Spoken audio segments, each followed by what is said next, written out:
रीति नाम परम सुखदाम अहनिर्शान्तरे जप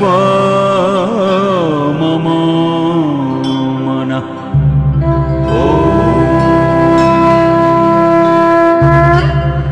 Enjoy that freedom, because that freedom is only available to you the day you have mastered your mind. As long as you are servant to your body, as long as you are servant to the dictates of your lower mind and different levels of your mind and your unconscious mind and your subconscious mind and the billions of tendencies there lying dormant, ready to manifest any moment, the moment circumstances and situations are ready. You are only to act like a slave. The master is your karmas that you have earned through your acts and deeds and thoughts. They dictate and you just abide by it. Yes, in this birth then, how long are you to perform the duties? You will perform till you have realized that all duties are but beautiful means to an end. Please remember this word. All your duties are means to an end. They are not end in itself. Don't take your duties as end in itself. They are like stairs to go to that particular top floor, to the bedroom, to the home. All your duties are steps where you have to put your feet and go upper. Maybe if you choose the long rung of your stairs, you may slide down, because each stair has the capacity to take you high or take you down. So even this means, these duties can take you up, or you can allow you to slide down. It's up to your mind and your consciousness and your understanding. Who is the doer of the duty? That is most important. Who is that within you who inspires your intelligence to be intelligent? Who inside of you triggers all the thoughts? And thoughts come, thoughts stay, and thoughts disappear. From where do they come? I know it stays in my mind, but then where again it disappears? No idea.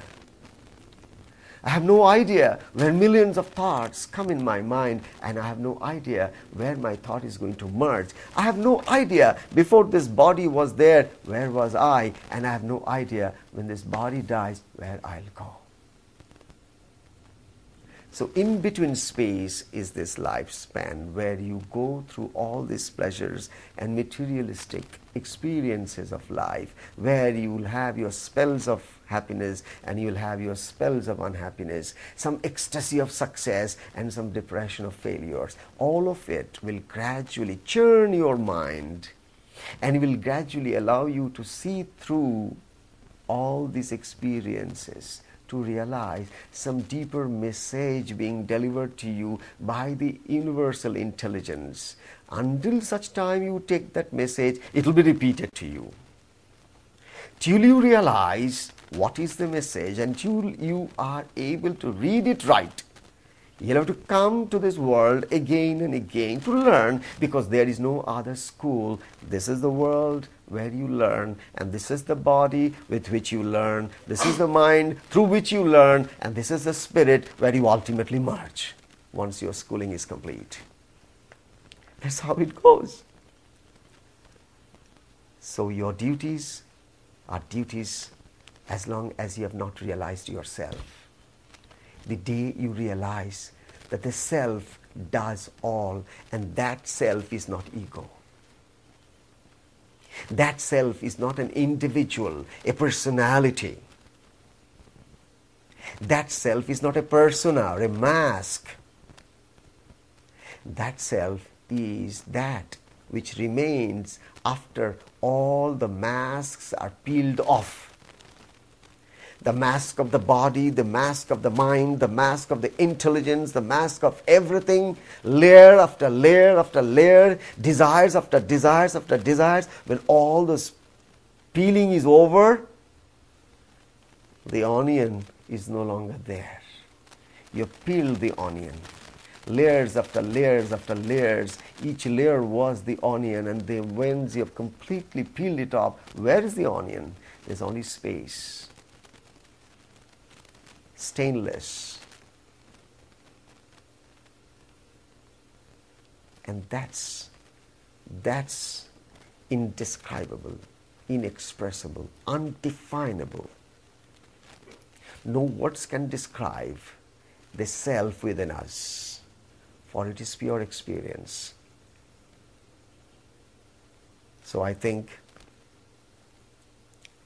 I could just touch a few of the facets of this beautiful diamond that came to me this beautiful morning in Chicago.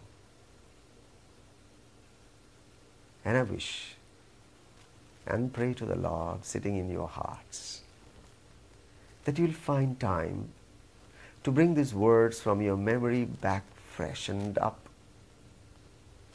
and give it a time to think again, and you'll realize that you can perform better, you can do better, your duties can be performed well by you, and at the same time no longer creating fresh karmas, no longer creating fresh bonds and bondages, no longer collecting seeds of fresh desires. You are only performing them in a spirit of selflessness, which is the essence of Karma Yoga. Some other time I'll talk about Karma Yoga when I have time.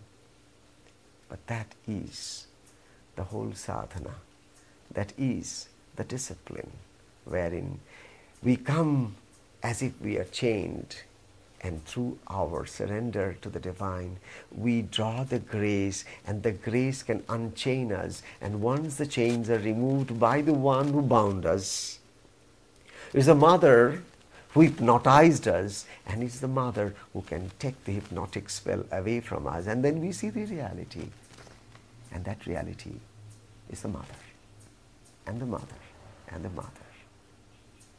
If you're happy to call it father, that reality is the father, and the father. If you're not happy to call it the mother and the father, then we'll be happy to call it that, and that.